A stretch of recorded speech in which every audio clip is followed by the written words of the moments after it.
Chicos, ¿cómo están? Les saluda su profe Daisy y el día de hoy, como ya pudieron observar las actividades que se les plantea antes y como se les había mencionado en la última clase, tenemos que trabajar, pues más, explorar un poquito más en la vida del autor de La vida del Buscón, que es Francisco Quevedo. Entonces, el objetivo del día de hoy es que usted conozca, sí, los datos más relevantes de la vida y obra de Francisco Quevedo. Sí, tomando en cuenta que es muy importante conocer al autor antes de empezar a explorar un libro, a leer un libro. ¿Por qué? Porque la vida del autor siempre va a tener rasgos que influyen en el texto, ¿sí? La vida del autor, el año en que este autor nació, el siglo en que va desarrollando sus actividades y obra literaria. Entonces, muchachos, vamos a proceder les voy a compartir mi pantalla y yo les he preparado un material para manejar con mayor facilidad este tema. Entonces, denme un segundo.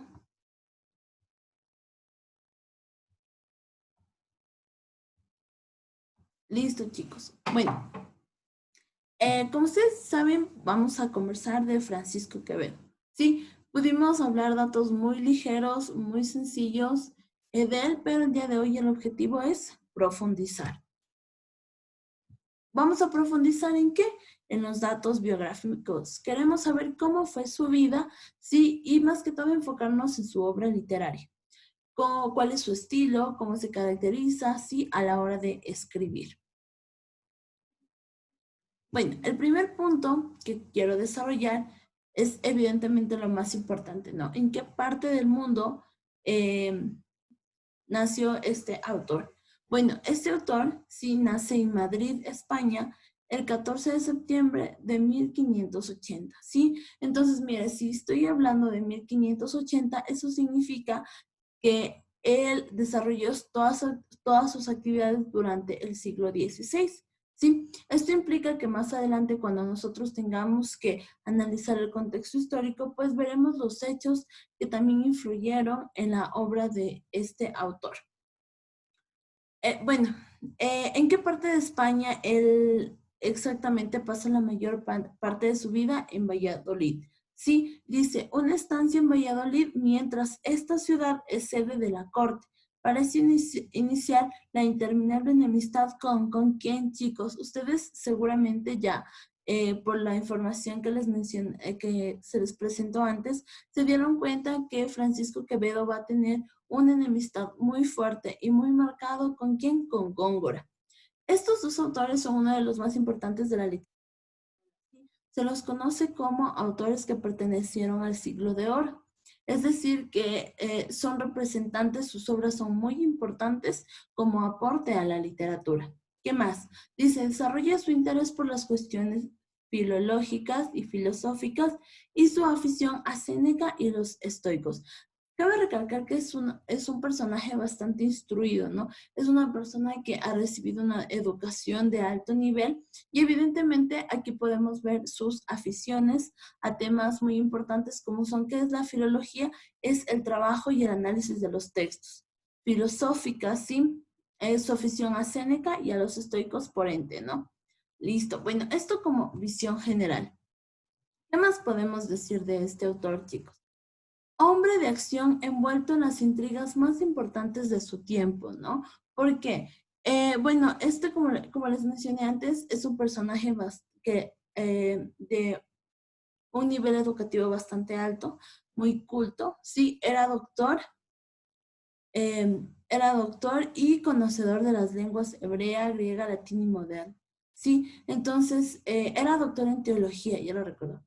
Era doctor en teología, sí, y manejaba a la perfección todos estos idiomas. Se identificó siempre por un humorismo amargo e implacable talento satírico. Francisco Quevedo se va a destacar en la novela picaresca, ¿sí? Y evidentemente este rasgo humorístico se va a reflejar en ella, ¿sí? Digamos que esta es su mayor característica a la hora de escribir, ¿sí? Ese humor amargo, este efecto satírico, ¿no? ¿Qué quiere decir esto de satírico? mire, por ejemplo, nosotros ya vimos un poquito de qué se trataba la vida del Buscón. Entonces, es un hombre, un pícaro, que cae en desgracia. Pero a pesar de la desgracia, el estilo de contar que tiene Quevedo hace que esto se convierta en humor. Sí, que se convierta en sátira. Muy bien. Vamos a la siguiente, por favor. Dice 3. El extraordinario dominio del idioma le permitió utilizar un rebuscado estilo, plagado de antítesis y juegos de palabras. Entonces, como manejaba a la perfección, no uno, sino varios idiomas, le permite que a la hora de escribir utilizar varios recursos literarios que nosotros ya trabajamos, que le dan muchísima más vida a su texto, que le permiten llenar su texto de estos elementos que evidentemente lo van a distinguir de otros autores. De allí la importancia que él pertenezca también al siglo de oro. Entonces, ¿qué se destaca? Nos dice, antítesis, ¿no? Marcar una idea positiva y una idea negativa a la hora de narrar. Juegos de palabras, ¿sí? Maneja muy bien el idioma, por ende la forma de expresarse. Este autor, aparte del texto que nosotros vamos a estudiar, escribe muchísima poesía. Sí, escribe sonetos. Entonces, evidentemente, esta habilidad que tiene para manejar el lenguaje es bastante peculiar. Nos dice, con Quevedo culminó el barroquismo literario español. Francisco Quevedo pertenece a la corriente del barroco, ¿sí? Pero él da fin a esta corriente, con él cerramos esta corriente. Es uno de sus mayores exponentes. ¿Con qué texto? Con la vida del Buscón. Fue uno de los autores más representativos del conceptismo y una de las figuras más notables del siglo de oro español, ¿sí? Entonces, aparte de pertenecer al barroquismo, pues también este autor, Francisco de Quevedo, es un promotor del conceptismo, sí, que lo vamos a ver ahora mismo, sí. Ahora nos vamos a enfocar como literario, qué características posee Francisco de Quevedo.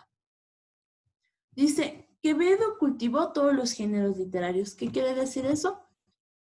Como ustedes saben, los géneros literarios los conocemos como épica, o narrativa, lírica o poesía, ¿sí? Y tenemos el teatro.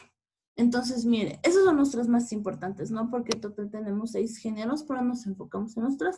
Y Quevedo sí ha desarrollado muchísimos géneros, de hecho que tenga poesía, que tenga teatro, que tenga novela, que tenga diversos formas de presentar el texto, no simplemente una, ¿no? No es que es netamente novelista ni poeta, sino que tiene una amplia gama a la hora de explotar su literatura. Se dedicó a la poesía desde muy joven y escribió sonetos satíricos y burlescos. El estilo, la característica que va a predominar en este autor es la sátira, ¿no? A la vez que graves poemas en los que expuso su pensamiento típico del barroco, ¿no? Siempre se siguió la corriente a la que él pertenecía. Sus mejores poemas muestran la desilusión y la melancolía frente al tiempo y la muerte, puntos centrales de su reflexión poética y bajo la sombra de los cuales pensó el amor.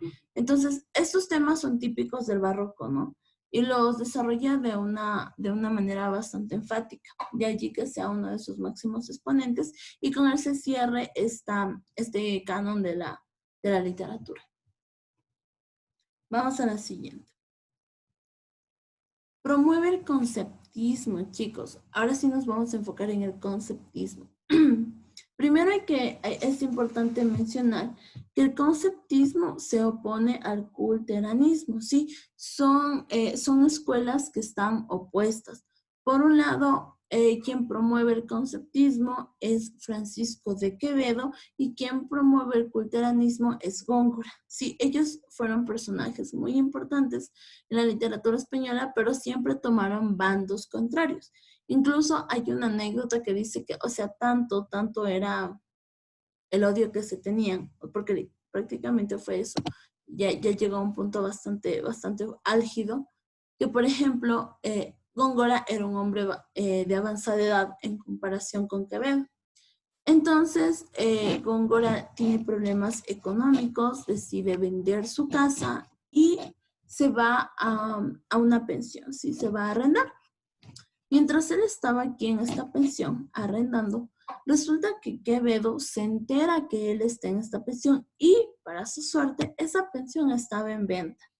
Entonces, Quevedo compra esta pensión, ¿sí? En la que se hospedaba Góngora, y al primer impago de este personaje, de su enemigo, pues decide desahuciarlo. ¿Qué significa eso? Pues lo echa a la calle. Lo echa a la calle. Esto implica que Góngora prácticamente, o sea, Góngora terminó, a pesar de ser un gran poeta, pues terminó en extrema pobreza, ¿sí? Y una de las razones para que él haya finalizado así su vida, pues fue por las acciones que tomó Quevedo, ¿no? De prácticamente echarlo del lugar donde él vivía y hacer hasta lo imposible para culminar o llegar a su objetivo. Entonces, volvamos al conceptismo, ¿no? Entonces, decimos que el conceptismo se opone al culteranismo. Representante del conceptismo, ¿quién es? Quevedo. Representante del culteranismo, ¿quién es? Góngora. Entonces, centrándonos, sí, en Quevedo, en el conceptismo, podemos decir lo siguiente. Primero, dice, el conceptismo, como su propio nombre lo indica, es una escuela literaria perteneciente al barroco, ¿sí? Y que se basa principalmente en el concepto, ¿sí? Entonces, primero, tengo el barroco, que es la corriente a la que pertenece Francisco de Quevedo, y de esta se desprende el conceptismo, ¿sí? Es prácticamente una escuela. Haciendo una analogía, lo podríamos trabajar, por ejemplo, como con el vanguardismo, ¿no? El vanguardismo tiene ismos, ¿sí? Que son escuelas que se desprenden de la corriente principal. En este caso, del barroco se va a desprender el conceptismo. Entonces, ¿en qué se basa en el concepto, no? Empezar a utilizar las palabras desde su semántica, desde el significado de las mismas. Entonces, ¿qué nos dice? Los conceptistas solían insistir en el significado que tenían las palabras y las relaciones que se establecían entre ellas, ¿sí ve? Entonces, a la hora, el barroco, recuerde, como alguna vez se los mencioné, también está presente en el arte. Y, por ejemplo, en las iglesias, como la iglesia de Compañía, es porque me fijo en absolutamente todos los detalles. De manera visual yo lo percibo porque tengo una sensación de lleno. Cuando yo ingreso a una iglesia del centro histórico, pues no voy a encontrar ningún espacio que no tenga vacío, digamos, que no tenga un adorno, sí. De la misma manera o de forma análoga se la puede trabajar en la literatura. El texto está muy bien trabajado, con muchísimos detalles, sí, con tantos detalles que permiten que la obra tenga un estilo diferente. Entonces, ¿qué significa conceptismo? Viene de concepto. Y cómo trabaja este término del concepto, pues lo trabaja diciendo que me enfoco en el significado de las palabras y las relaciones que puedo establecer con cada uno de ellos. Dice, va a utilizar ciertas figuras literarias con más énfasis que otras que causan en el lector un efecto de reconocer el estilo o la forma en que escribe Quevedo, ¿sí? Distinguiéndolo de otros, ¿no? De allí la importancia de este autor que pertenezca al siglo de oro. Dice, por ejemplo, utilizaban alegorías, la metáfora, antítesis, paralelismo y demás técnicas para así establecer una serie de relaciones entre los conceptos. Como usted puede visualizar, nosotros trabajamos, por ejemplo, la metáfora. Sí, usted sabe que la metáfora es una comparación. En los textos de Quevedo, o sea, vamos a ver esta especie de, digamos, de ver las dos caras de una misma moneda, de establecer relaciones, de establecer comparaciones, para así de este modo también explotar la sátira en el texto, ¿no? Explotar la sátira y el conceptismo en los textos que nos presenta este autor. Sí, bueno, con eso podemos destacar los datos más importantes de Góngora. Ustedes ya leyeron datos curiosos, ¿sí? Conocieron un poquito más de este enfrentamiento que presenta con Luis de Góngora, que es muy importante también, porque de cierto modo el enfrentamiento, la lucha entre estos dos personajes promueve también la creación de la literatura. Promueve que ellos empiecen a escribir, sí, a pesar que tuvo un final no tan agradable, sí, con el desalojo de Góngora, pero este enfrentamiento a la final tuvo un fruto positivo. Los dos escritores empezaron a desarrollar su literatura y enfocarse en las escuelas que cada uno representaba, Quevedo con el conceptismo y Góngora con el culteranismo. Bueno, su obra destacada especialmente en la novela picaresca, evidentemente es El Buscón de Francisco Quevedo, ¿no? El Buscón. Novela picaresca por excelencia, ¿sí? Entonces, bueno, como nosotros ya habíamos visto antes, esta historia es la vida del Buscón llamado Don Pablos, ¿no? Habla de Don Pablos. Sí, esta obra es publicada en 1626. Entonces, si estoy hablando de 1626, me refiero al siglo XVII. ¿Por qué recalco los siglos? Porque recuerde que después yo tengo que hacer un análisis del contexto histórico-cultural, porque la novela siempre va a reflejar no simplemente la historia que me narra ese momento, sino que también va a ser un reflejo de la sociedad del tiempo en la que el escritor se está desarrollando. En este sentido yo me refiero a tiempo, ¿no? El tiempo de la lectura, el tiempo de la escritura y cómo los lectores, los receptores van a percibir el mensaje. Y evidentemente no va a ser de la misma forma que lo hacemos en la actualidad, porque estamos viviendo otra realidad. Una de las más famosas novelas picarescas y donde se ofrece una visión grotesca y amarga con intención cómica del ambiente picaresco, es además la única novela escrita por Quevedo. Sí, sí ve, entonces es su única novela y es la más importante. Sí, en donde desarrolla este género picaresco. Sí, bueno, incluso cuando nosotros veíamos parte del resumen del Buscón, que mi visión es invitarlos a leer, bueno, decíamos qué vida tan triste, ¿no? Llena de desgracia, de peripecias, pero a pesar de todo esto, este autor llega a darle un tinte diferente con la pícara, con la burla, ¿sí? Y de allí la importancia de su estilo. Bueno, chicos, entonces eso sería todo por hoy. Hemos visto los puntos más importantes. Espero, por favor, puedan concretizar los conocimientos con el documento y el video que se les ha facilitado. No se olvide de realizar la evaluación. Que tengan un buen día. Gracias.